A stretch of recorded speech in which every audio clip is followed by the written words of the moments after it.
Hi friends, நான் தான் உங்கள் ஆண்டனி பேசுகிறேன். இன்றைக்கியும் நம்ம கண்டினியூ தாங்க. அதனால் நம்மளுக்கு சாப்பாடு காலையிலேயே கட்டி கொடுத்துட்டாங்க. அநேகமாக வெஜ்ஜாக தான் இருக்கும்னு நினைக்கிறேன். ஏன்னா ஏதோ நான்வெஜ் செய்யலைன்னு நினைக்கிறேன். சரி, என்னன்னு பார்த்துடலாம். தயிர் சாதத்தை தாளித்து கொடுத்துக்கிறாங்க. சொன்ன மாரி நான்வெஜ் இல்லை பொழுது, ஏன்னா பீட்ரூட் பொரியல் தான். தயிர் சாதத்தை தாளித்து கொடுத்துக்கிறாங்க. ஆனால் என்ன ஒன்று, ஓவராக மஞ்சத்தூள் போட்டுக்கிறாங்க.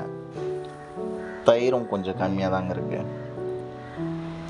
இந்த சுண்டல் பேர் எனக்கு சரியாக தெரில. இது ஈவினிங் ஸ்நாக்ஸுக்கு கட்டி கொடுத்துக்கிறாங்க. நல்லா தாளித்து வேறு அளவுலாம் கட்டி கொடுத்துக்கிறாங்க. அதனால் அதை ஈவினிங் சாப்பிடுவோம்.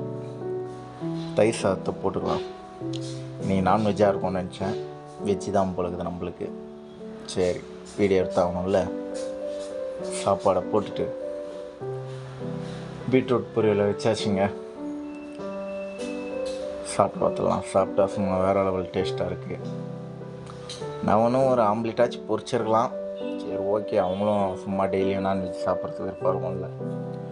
அதனால் இன்றைக்கி வெஜ்ஜு, நாளைக்கு கண்டிப்பாக நான்வெஜ்ஜாக இருக்கும். தயிர் சாதம் நல்லா தாங்க இருக்குது.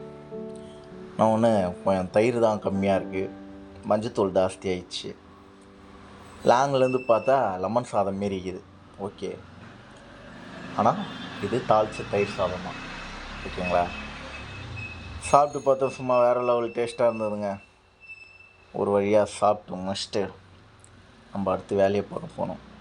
அதனால் வீடியோ எடுத்துகிட்டு நம்மளும் கிளம்பியாச்சு. இந்த வீடியோ உங்களுக்கு பிடிச்சிருந்தால் லைக் பண்ணுங்கள், ஷேர் பண்ணுங்கள், சப்ஸ்கிரைப் பண்ணுங்கள். பாய்.